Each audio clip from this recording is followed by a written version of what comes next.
Okay, so we were watching NGC, who is a Diamond 5 Rhine on New Queen Street. That's what they said.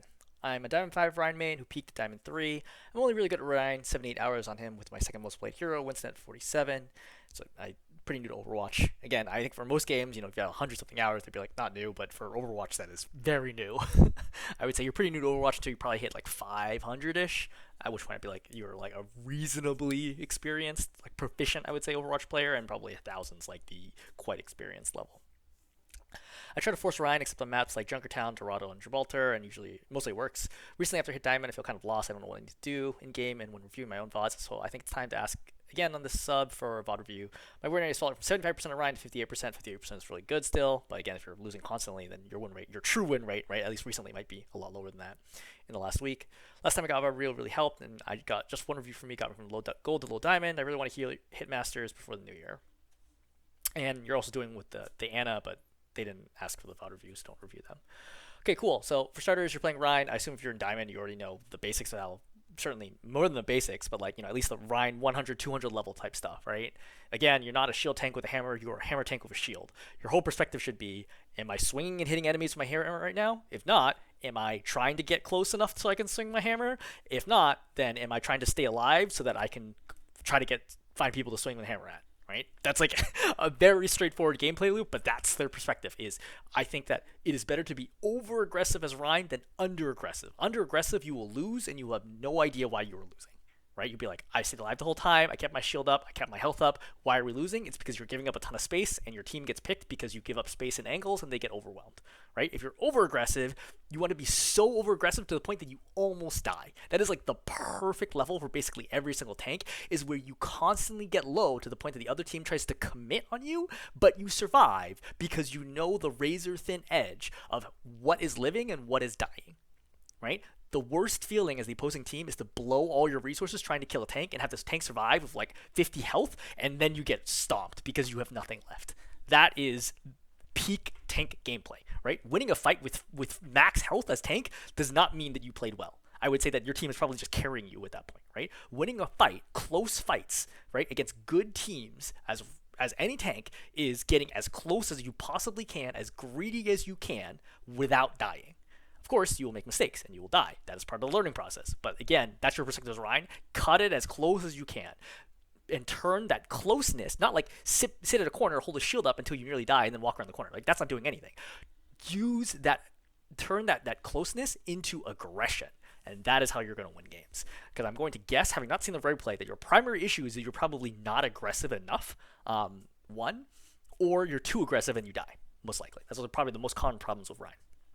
All right, play this out. You have Anna, good pairing with Rhine. Kiriko, also good pairing with Rhine. Lucio is definitely super helpful. I think at higher levels, nobody even plays Rhine without Lucio. I think once you hit Masters, I think people will probably be like, you really shouldn't play Rhine without Lucio. I don't know if that's entirely true. I haven't played Masters this season or Overwatch 2 yet, so I can't say for sure. But I would say in the past, I think that Rhine was still probably playable and at least low Masters without a Lucio. But your mileage may vary. I think push maps actually make it easier to play without Lucio because there are a lot more close fights than there are on payload / hill type maps. Alright, so you're playing with Tracer, who's divey, and then you're playing Ashe, who's poke. So this is like not the best synergy. For example, if you switch this for a Cassidy and a Reaper, this would be a fantastic composition, but definitely playing high ground. So what am I reading here, right? I'm like, okay, that soldier's gonna be a problem. Okay, because you went low ground instead of going high ground, which is good if there's a team here. If it's not a team here, then what the heck are you going to do here, right? Because if the soldier walks this way and you start shooting your team, what's your plan? Is it to hold shield up and hope that they kill the soldier? There's like almost no way anyone can consistently kill a soldier from this position, right?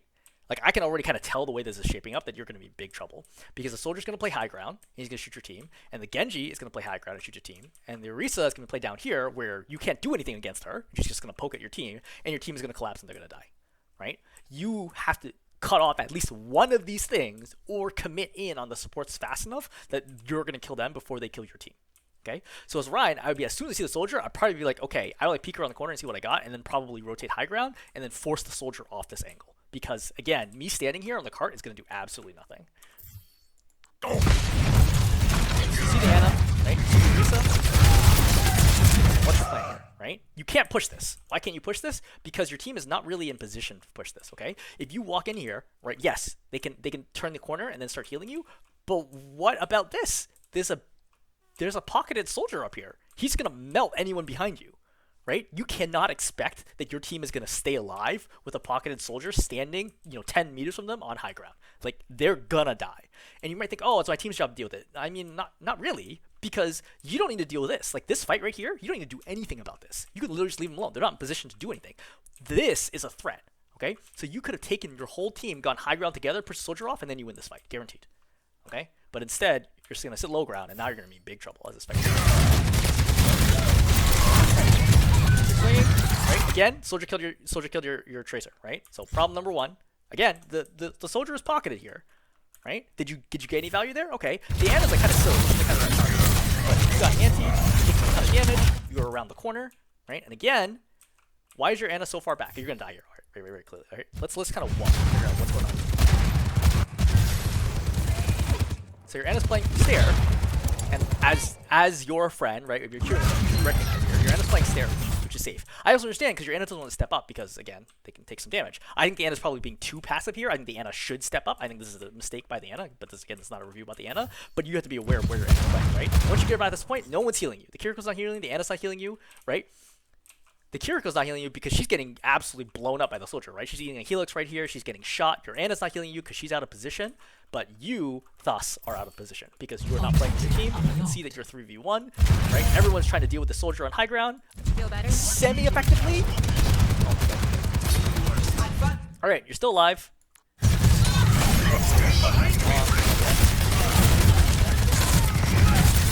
trying to kill this Genji. I don't think that's really close. Got help again. You're trying to be aggressive. All right. So one of the best tips I heard is Rein is treat Ana's cooldowns as ultimates, right? Both sleep and anti-grenade, both will often result in you dying.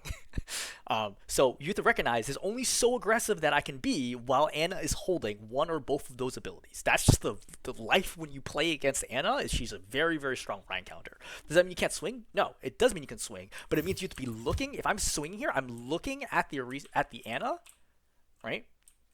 While I swing, and I'm getting ready to flick shield up when she pops sleep dart or grenade. And you're like, wow, that seems really hard to do. It is really hard to do, but that's what you got to do.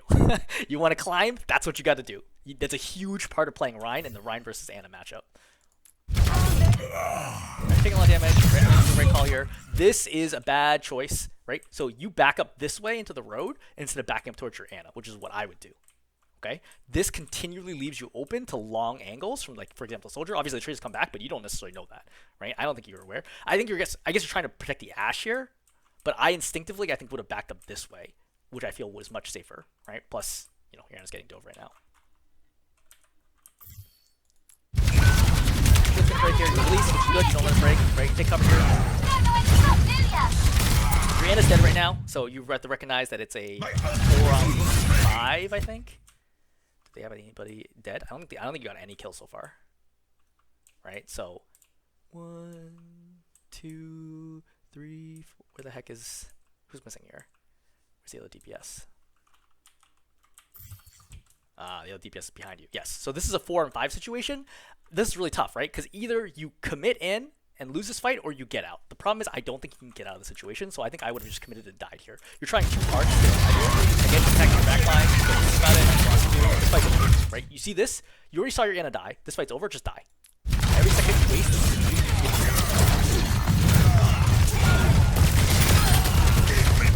I mean, at this point, you could actually survive long enough that maybe you can charge out, but Don't let him push that barricade! Okay, but let's look at how much time you just wasted. You should have died, right?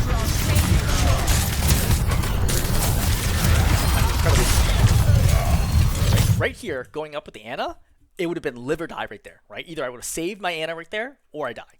Okay, let's look at the timer. It's 9:06 right now, right? Or 119 down here. 5, 10, right? Still alive. Still alive. Still alive.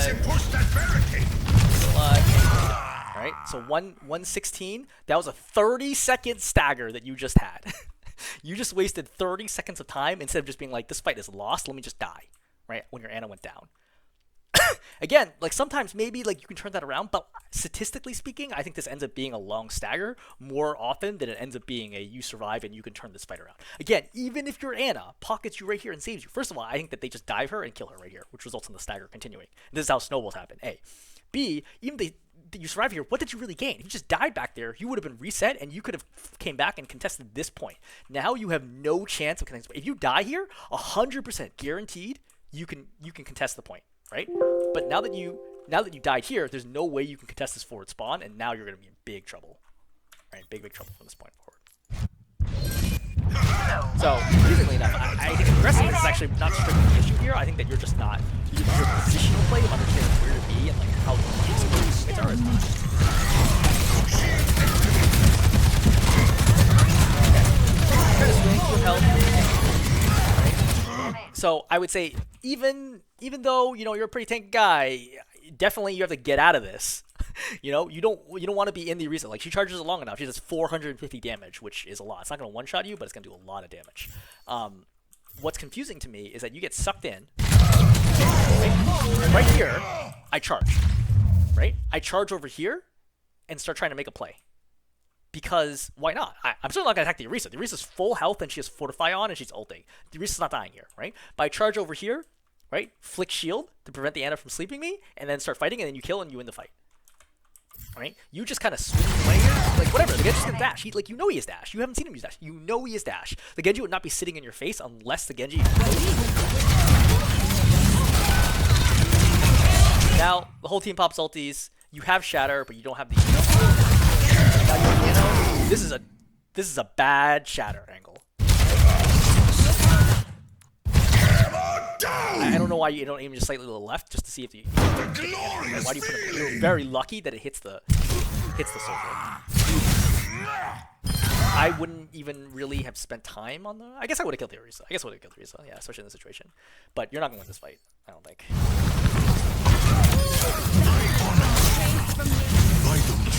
The Genji Blade is absolutely. Lost again.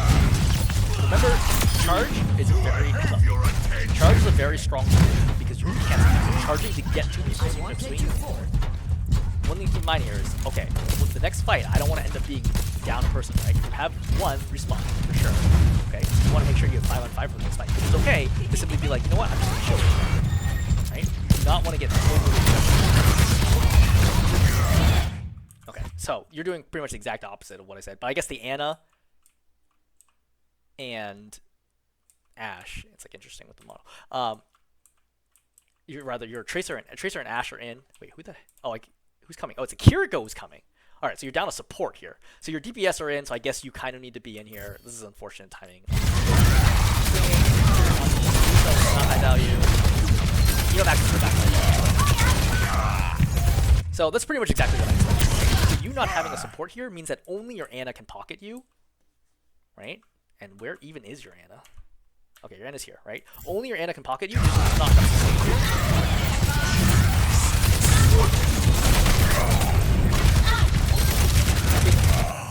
you need to keep going backwards. I think you trying to cover there, you need to keep going backwards to give your Kiriko any shot of saving you. Because Kiriko can get up there and Suzu, maybe you can live. But she actually went to the other way, so regardless, you're dead here. Right? So what should you have done? You should have just chilled here, right? Like, yeah, your DPS are over there, but like you can't do anything about it, right? You trying to do something results in you dying. They just turn, they isolate you, and they kill you. Tracer, very, very, very mobile, right? Even if she's in, you don't have to be in. Ashe had a Mega here, and then the Kiriko went to her. You didn't have to do this. You just died on your own for like no reason. So let's just play this back from the overhead view to kind of watch this play out. Right? They're fighting over there. You get so aggressive, like you see how you're in the middle of the whole team, right? The rest of the team covers. They're safe. They're all safe here. Right? You're the one who's super overextended right now. Right? I don't know why Alex is not killing you, but I think she's rotating. Right? She's probably rotating high ground to get an angle. Or what's worth, I don't. It doesn't feel like it. I don't know.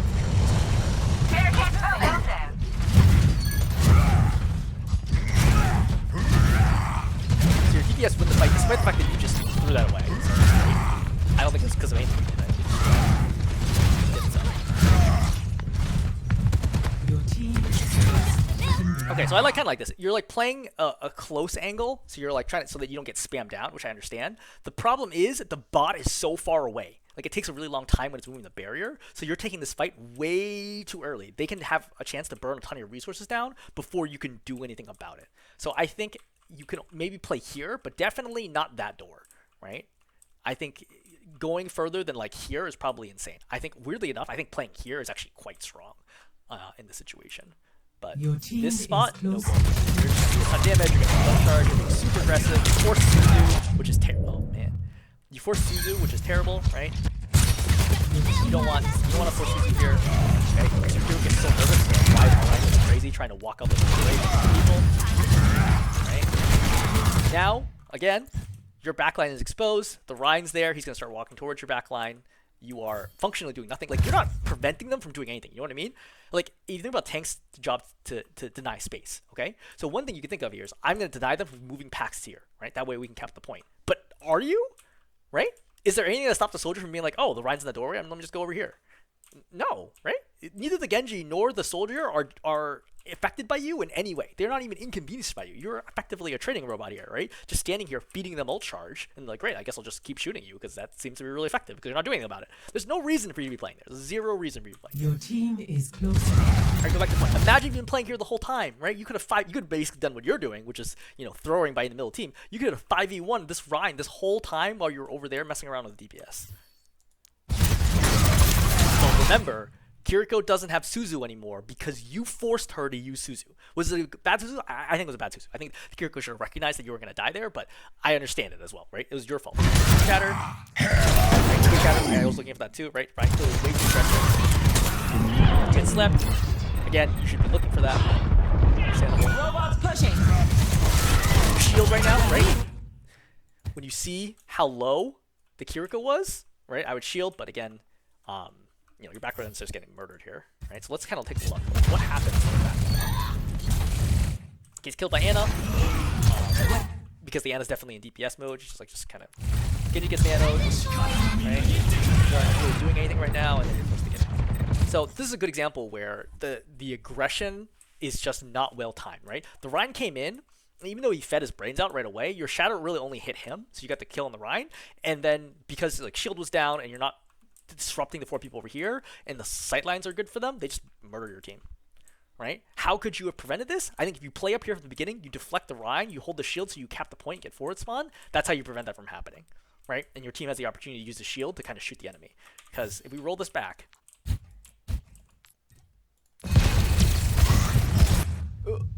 Red.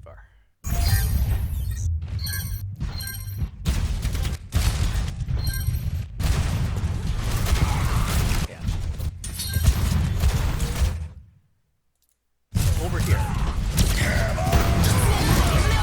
Kill, and then you need to either immediately stop these guys, or you need to deal with Genji in the backline. Neither of which is going to end up happening here. Try to advance. Right, that sleep is actually big. If you did not get slept here, you could hold shield. So just yeah. Right. So just killing your backline, Ana's killing your backline. Again, this is an example of Winston, which is being stronger. Because again, I think it's often for angles like that, you have a really strong awareness.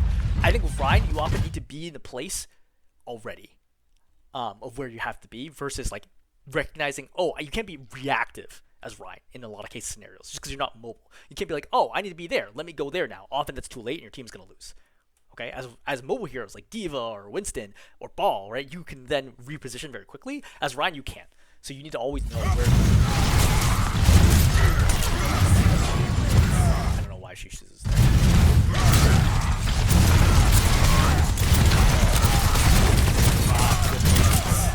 So for starters, you miss this swing, which is big, okay? So I would back up here, force the Rein to swing one more, and then swing. That way I'm one swing, right? Instead, you're tied. You see how you hit at the same time? You're tied.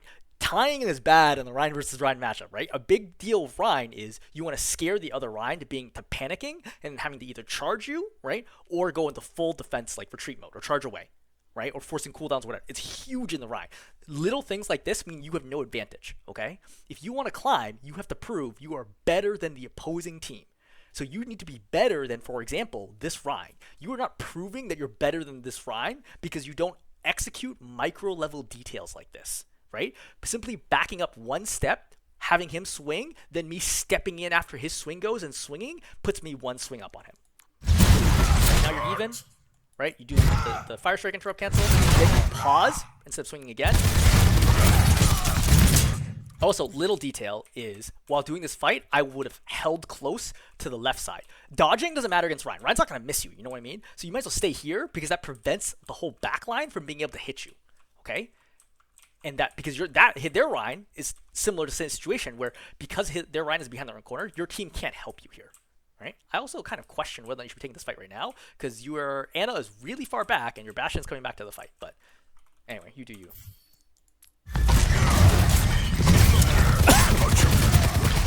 So, you're high in health, which I would suspicion. I actually don't know why they're not in terms of ult tracking, I would think, hey, their Rein is this is now the second fight. The Rein should probably have Shatter now. So I'm thinking Shatter, Shatter, Shatter, right? I have to play more defensively right now, watching for the Shatter. Bastion dies, that's unfortunate. I think you're reacting to the purple. Again, you're not dealing with the Ana abilities well, right? And then you get wrecked. I also just don't think you were pushing around that corner, right? I don't think you had the advantage there that you think you did. I think you're just doing it because you're like, I have health and I do it, but your team as a whole lacks advantage. I can take more than that.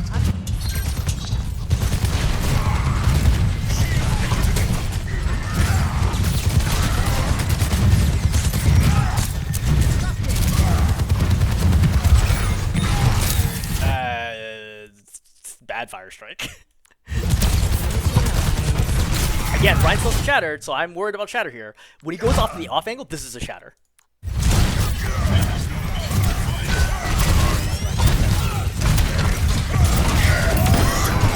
Good Shatter. Here, I would charge right there. Make sure he dies. Charge. Track who gets forward spawn, right? So I would look at this and be like, okay, so I would open scoreboard and see that 4 people got forward spawn. So it's a 5-on-4 if my team can get here fast enough. Right? My team will. So this would be a 5-on-4. So I want to put trash here if their team needs something. Basically what you did, where you're way too exposed. Right? Soldier pops right here. I immediately turn and I charge him. Right?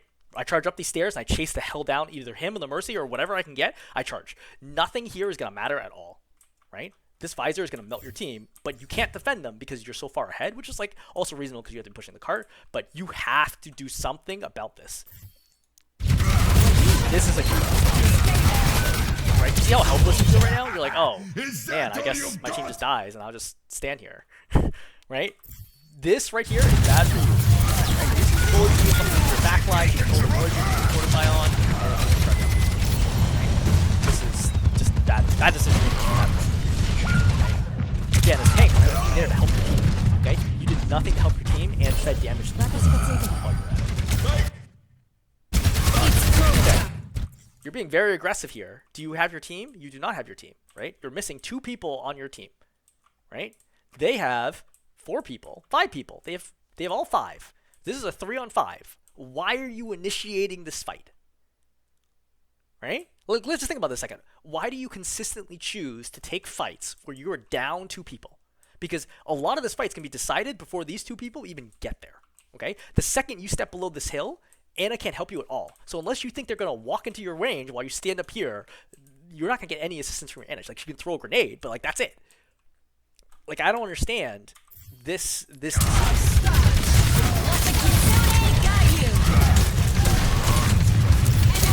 You're missing so many point blank swings. You're like indecisive as to whether or not you're like if you think, okay, this wrist is pushing whatever, just keep walking into her. That way you don't get bumped back so far. Keep walking into her. So the moment the spin lands, you can keep hitting her.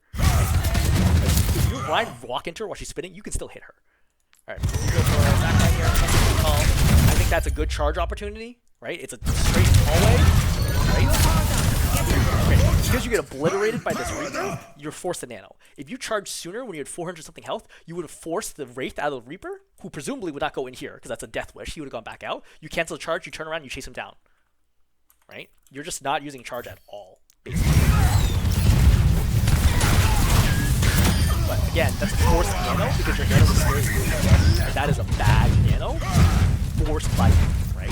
Again, more errors by your supports forced by you. So, I would think to be careful this time, right? Last time, my team got obliterated by the soldier on high ground. This high ground has been a problem for you this whole game. So, I think it's actually reasonable to kind of deathball here. That way you can cover for shields. Because you've had a lot of trouble fighting you when you step on that edge. So, I think it's the right call here.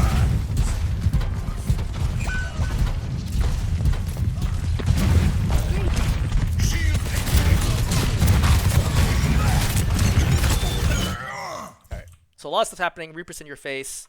I think it's the right call to chase down the Reaper here. Again, charge him! Right? It's like the Reaper clearly hears your Bastion ulting. He's like, oh, I'm gonna get a free kill in the back. Right here, charge. Right? Right. And missing Fire Strike is also super bad. Like, now your Bastion's gonna die. Okay. And your Bastion's low, and I would have immediately stepped to this side to go shield off the Bastion to make sure the Reaper doesn't kill him. Reaper does way more damage than the Orisa does, okay? You have to shield off the Bastion in this situation. You're lucky that you don't end up dying here. Again, lots of good shield off for charge opportunity. Good charge opportunity right here. Right, good swing. You should have stepped back.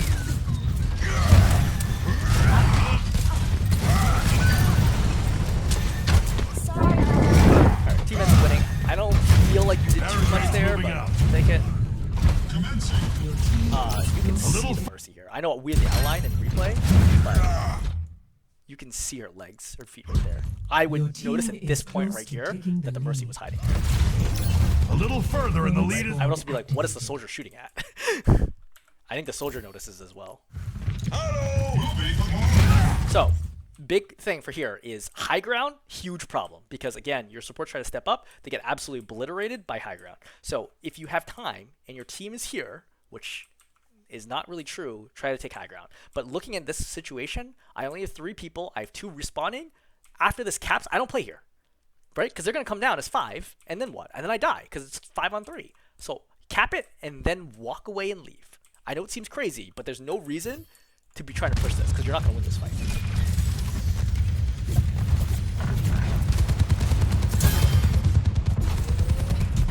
Okay. Still 5 on 3. You're lucky that they're not pushing their advantage. Right now it's 5 on 4. Bastion still hasn't gotten here. Right now they've gotten solid position. Right, they have high ground control. Messing with Orisa.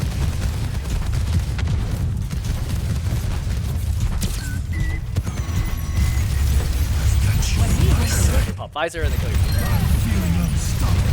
Yes. What are you gonna do? Nothing. Right? So just ignore you. Charge, you miss. Okay, so I'm gonna stop watching there because I don't think there's any need to keep watching. So, what are my tips? I would say number 1, I think your overall awareness of your team and game situation is very poor, right? I don't think that you understand when you are up, when you are down, whether or not you should be taking a fight, whether or not you should be retreating from a fight. And as a tank, those are critical skills. At all tanks, for every single tank, right or not, critical skills, number 1. Number 2 is I don't think that you understand how to cut off angles and take the right positions for your team. You're kind of focused like, hey, can I live here versus can my team live here? And I've identified multiple scenarios where the soldier absolutely shreds your team or the Genji because you have no awareness of the fact that your team is going to get murdered in the back because you're in the front doing nothing. Number 2. Number 3 is I don't think you're good at closing the gaps to the enemies when you really, really need to, right? You're not quick enough to identify, okay, I need to charge and I need to kill whoever this person because they're isolated or out of position or they're diving my backline. And instead, you're constantly looking at the front all the time as Ryan, even though you're not losing. The Orisa is not killing your team. You know what I mean? Like, you're not losing because the Orisa is like steamrolling you and killing your team. You're losing because of the flankers constantly putting pressure on you, right? That's what you're losing to.